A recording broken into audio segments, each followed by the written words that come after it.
Welcome to the Lending Forward podcast, brought to you by Atlantic Bay Mortgage Group. This is your home for real discussions about the mortgage and housing industry. Our hosts are here bringing you firsthand accounts from people at the heart of the business. And we're chatting with professionals from all corners of the industry as they help cultivate transparency around the future of the industry we love. Together, we are lending forward all we know to you. Thanks for joining us for today's episode. Let's dive in. Awesome. Well, we are back with another episode of Lending Forward, and I'm joined today with Marcia Davies. If you are unfamiliar, Marcia Davies is the Chief Operating Officer at the Mortgage Bankers Association, where she drives cross-organizational alignment, strategic initiatives, and key external engagements. She's also the founder of mPower, which is MBA's networking platform for women in real estate finance, which has grown into a whopping 24,000 member community supporting women's leadership development through different events and things. So, Marcia, we are so thrilled to have you join us today. Hannah, I am so happy to be here. I'm ready to dig into, I'm a member of mPower. I've been a member of mPower for a couple years. But before we we dig into all the mPower, news and information. I gave a little bit of a bio, but tell us a little bit about you. How did you end up at the MBA? What is your background? And, what kind of led into the launch of mPower? Well, like many people in our industry, I fell into it. I came to Washington, D.C. I grew up in a farm in New Jersey. So I'm literally just a farm girl and didn't know anything about mortgage finance or that you can make a career in it. But when I came to Washington, D.C., I started working for the Association of Trial Lawyers. And after several years there, my sister was working at a company called the Mortgage Corporation. And she said, "We have a great job here. It fits your skills really well. Come interview." And there I was, and the Mortgage Corporation was rebranded as Freddie Mac. And so I was at Freddie Mac in the 80s. I don't think you were born yet, but I was in the 80s. My sister worked in their government relations office, and I worked in industry relations. So while we were in the same building, we weren't in the same departments. And I stayed there for 21 years. And I stepped away in order to focus on my mother had passed away unexpectedly. And it was one of those times where you reevaluate how you're spending your time. And but I didn't step away for long because my boss at the time, Dave Stevens, was commissioner of FHA during the Obama administration. And he knew I was working part-time for a friend of mine to help him out. And he said, "Please come back and help me at HUD," which I did for a short period of time, a little less than 2 years, because the Congress had switched and we knew we weren't going to be able to get a lot of policy work through. So, and he had gotten a job at the Mortgage Bankers Association. And so he said, "I need your help there." And that's how I ended up at MBA. But one of the cool things when I got my job at Freddie Mac in 1984, my job was to promote Freddie Mac at all the industry conferences. So I knew MBA. I knew MBA events. And so in a way, my life became full circle. And you can do the math. I've been in this industry more than 40 years. Well, just 40 years. So I've been here a long time. That is amazing. That's an awesome career. And I always, we have an internship program, and I always tell our interns, it's all about who you know. In this industry, it feels really big, but it's not. You meet people and you make those circles, and it's a great industry to be in. Yes, it really is. And I do believe the longer you're in it and the more networking you do, those are connections. People may change jobs, but you end up crossing paths again, and you never know who will help you out. And I will just tell a very short story. My husband was diagnosed with cancer about 3 years ago. And I knew one of the former chairmen of MBA had just successfully survived that kind of cancer. And he was my first call.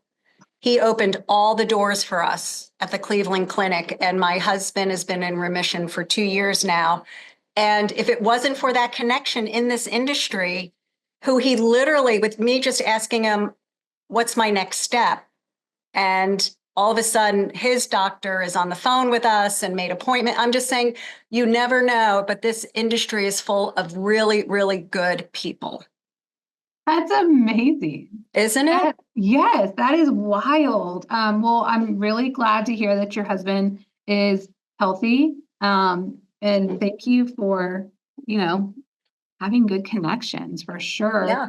And I think that's one of the amazing things that you've built with mPower, is building this strong networking hub of women. Yes. I think this is something that, the industry has always needed, and we've had it now for several years. So, when you were putting mPower together, what was the thought process behind it? What's kind of the origin story of mPower?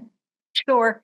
So as you can imagine, starting in the industry in the 80s and staying in it, since then, I wasn't surprised that there weren't many women at the top. I happened to work my way through various jobs, and I changed the trajectory of my career by taking some risks. And I was fortunate enough to get into a C-suite job.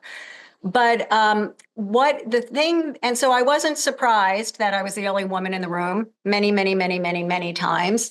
But when I went to the MBA, and after a few years of traveling to we do 13 conferences a year through all of the different disciplines in our industry, whether it's servicing, commercial, multifamily, residential, right? The front end of the business versus the back end, all of those conferences.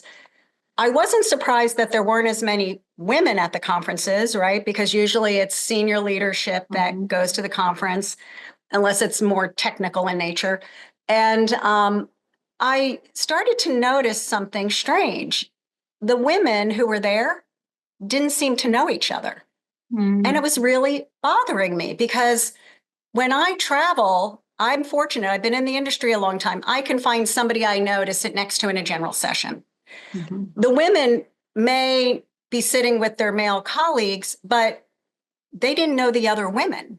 And so I thought of my own career path. A lot of times when I would travel, you have the kids to deal with. You've got to make sure all of the things at home are in place. And when you go on the road, you've got to be as efficient as possible because when you get home, you're going to have all of the things that need your attention. And so I wasn't sure if women would take an hour out of their day during a busy conference for themselves. And so it's been almost 10 years. It'll be 10 years this fall. I randomly went through a registration list for our annual convention that was happening in San Diego. I picked some women I knew, but most women I didn't know. And I invited them to have lunch with me. I pulled 75 names and 150 women showed up. Wow. And I was like, this is awesome. There's a need. And the energy and the conversations, and it was just really, it went on for longer than we thought it would. And so that year I spent time going to all the different MBA conventions, hosting what I called networking events. And they kept getting bigger and bigger. And by that spring, I thought, well, maybe I should add some personal development. They can network for a while, but let's figure out what's holding us back. Is something holding us back from, being our best selves at work, or what are we afraid of? And so we started adding that, and that fall we branded mPower because it had gotten to be something. And we started our online community. And what's great is if you have a badge for a conference, like an MBA event, it doesn't cost you a thing to go to an mPower event. We do have the Saturday before our annual convention, 1 full day of programming and fun and networking. And we do charge a minimal amount for that because we also know it's personal development, but not all companies will pay for women to go to all-day personal development.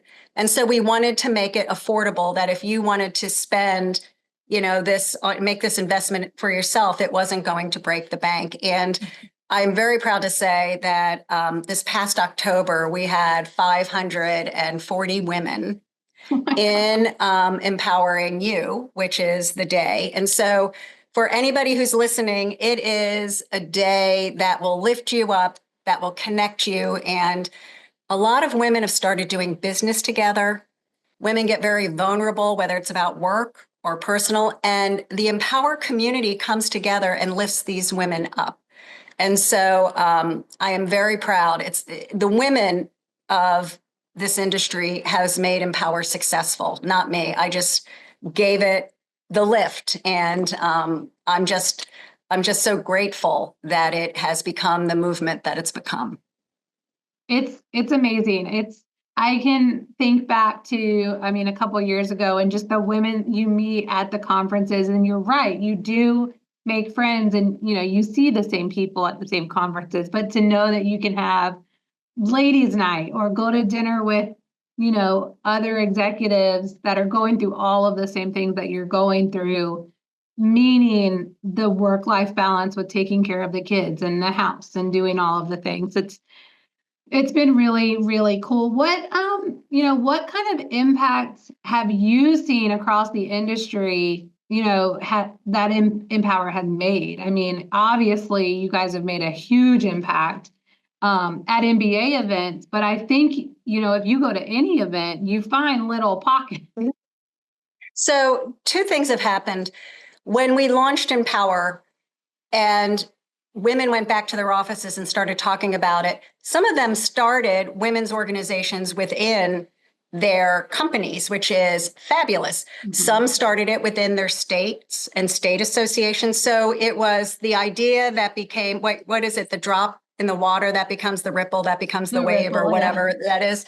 And so that really was rewarding to see. And somebody said, don't you want them all branded Empower? I said, no. Empower is what it is. And if other companies are now focused on this and devoting time to it, and women are coming together, that's really great. I've also seen, I did not know this would happen. I am not in sales. I am in communications and, public relations, things like that. But the women who go there that are in sales, I did not realize a lot of times they have a hard time getting to some of the senior executives in an account because there had been people before them or people there now that are men that weren't bringing them along to meet, right? Say the head of, whether it be servicing or whether it's the, person making the decision on mortgage insurance, whatever it is. And the senior executives that were women were coming to Empower and building relationships with these women who are in sales. And they started having access that they never had before. And so when I said business started being done, that was just a beautiful outcome of these relationships that they may not have ever had the opportunity for. So it's been, I think, a great thing for the industry. And women are supporting each other, not only professionally, but personally. And so it's just nice to know that these relationships are continuing to grow. Mm-hmm. It's been really, really phenomenal to watch. What, going back, looking at women, new women getting into the industry. Mm-hmm. What piece of advice would you give the next generation or the next wave of women who are just getting started in this industry, whether it's, getting their license and becoming a loan officer, or taking that underwriting job, or, maybe it is the MI rep that is going to go sell insurance. Is there one piece of advice you would give them? I have two that are kind of collected together. So the first is let your work speak for you. So don't look at what your colleagues are doing or what awards they're winning or whatever it is. Focus on yourself and the job you're doing. Work really hard. Raise your hand to take on new opportunities. I am big about when you're feeling that you have done a great job and you're feeling that you're ready for something more, take that risk, raise your hand, put your name in. My career went zigzag. It did not go in a straight line, but I ended up where I ended up. I never tried to get to where I was going. I just tried to do the best job I could in the position I was in at the time. Mhm. And so focus on yourself. Really produce those results.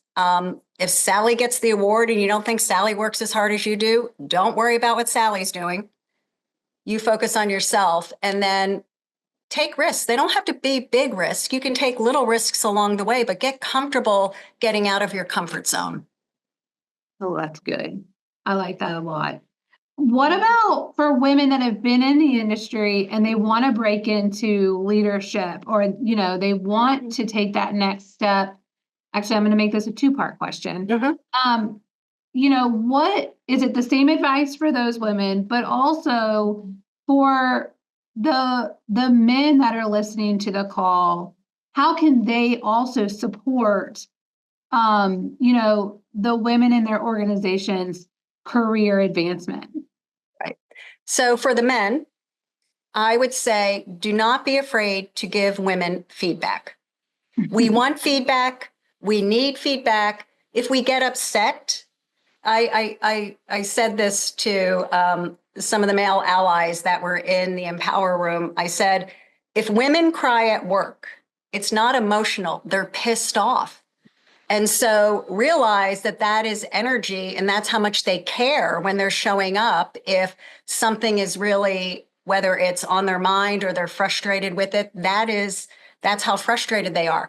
So I think sometimes men, I don't think this is part of the research, men have not been giving women some constructive feedback because they're afraid they're going to upset them or they're going to cry or whatever. No, give us the feedback and be open when we see something and we're giving you feedback.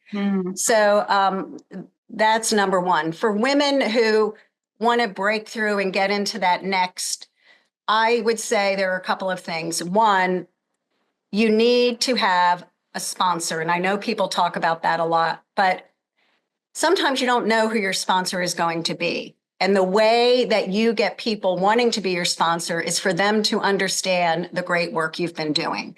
So don't expect somebody to know the work you've been doing. You need to make sure your work is known, and that means using your voice. And it doesn't mean you have to be boastful, right? You can be in a meeting and say, you're talking about whether it's the results or something, or let's talk about what's happening right now in Washington, D.C. You may have gotten a piece of information from a colleague or somebody in your network, and you could say, my network has reached out to me because this is what they've heard. And it's not like, oh, I heard X. No, I have a network that's so strong. Or I was pleased that this project came in $20,000 under budget, whatever it is. Make sure that your work is known so that when you're not in a room and people are talking about, oh, we're going to move this function, where do you think where do you think it should go? Or who do you think is ready for this opportunity? Your name is part of that discussion. The other thing is let your aspirations be known, but don't surprise your boss with it, right? Don't all of a sudden come in the office and say, oh, by the way, I've been in this too long. I need to move on. You can say, next one-on-one or the next time we meet, here's some things that are on my mind. I'm wanting to talk about advancement opportunities. I'm wanting to talk about what you think might get in my way from seizing some of these opportunities, and just open up the conversation. And again, be willing to put your hand up and take a risk. I went into servicing for 7 years at Freddie Mac. I didn't know a thing about servicing when I went into it. But it was okay because I knew I could navigate it and learn it, and I did, and it all worked out. And so I think sometimes you have to take the risk because skills are transferable. I knew the skills I had when I saw the job. I could do the job. I had to learn how the servicing business worked, but when you're already in the GSE, you know the basics, right? And I did go to School of Mortgage Banking and understood, how the system worked.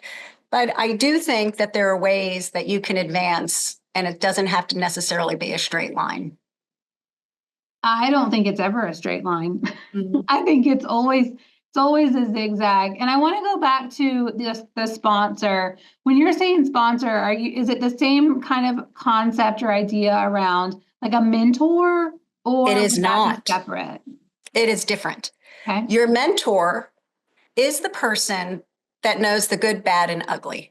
They know the mistakes you've made. They know the people who you don't get along with, and they're trying to help you navigate how to improve that relationship, whatever it is. The sponsor is someone who is going to carry your water into the room and advocate for you. Mm-hmm. They know the superstar, Hannah.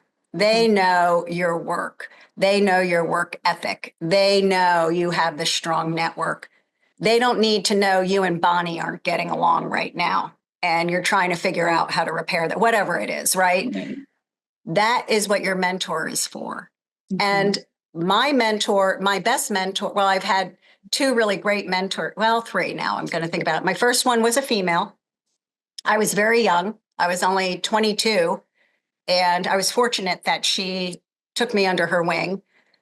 The other two were men, very successful men in different parts of the business, and they saw something in me. And so they were the ones who kept changing my responsibilities because they knew I would be successful. And so they taught me how to get out of my comfort zone and take some of those risks. I love that.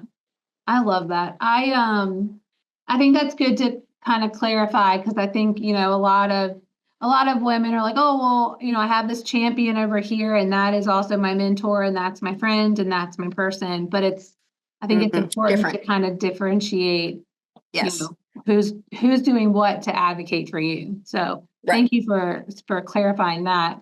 I wanted to also ask, we didn't even really talk about this, but mPower stands for something, I'm assuming. Mm-hmm.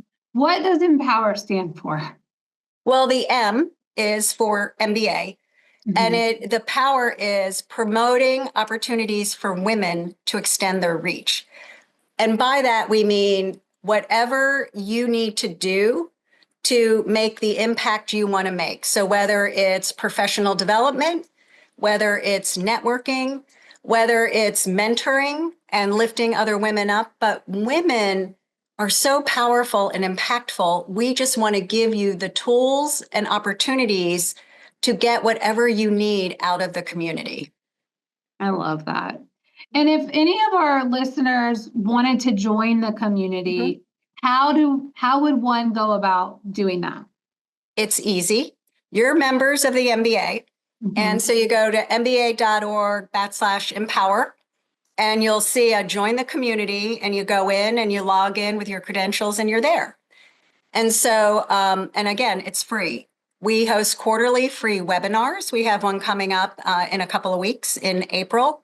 We post articles and stories. And for example, our interview will get posted in the mPower community. So people who aren't in the organization, other people, and that community, the online community has 10,000 women that interact, and you can post in there. You can say, I'm new in a job and I'm hoping somebody could, DM me or email me with how to integrate, technology in X, Y, and Z, or whatever it is.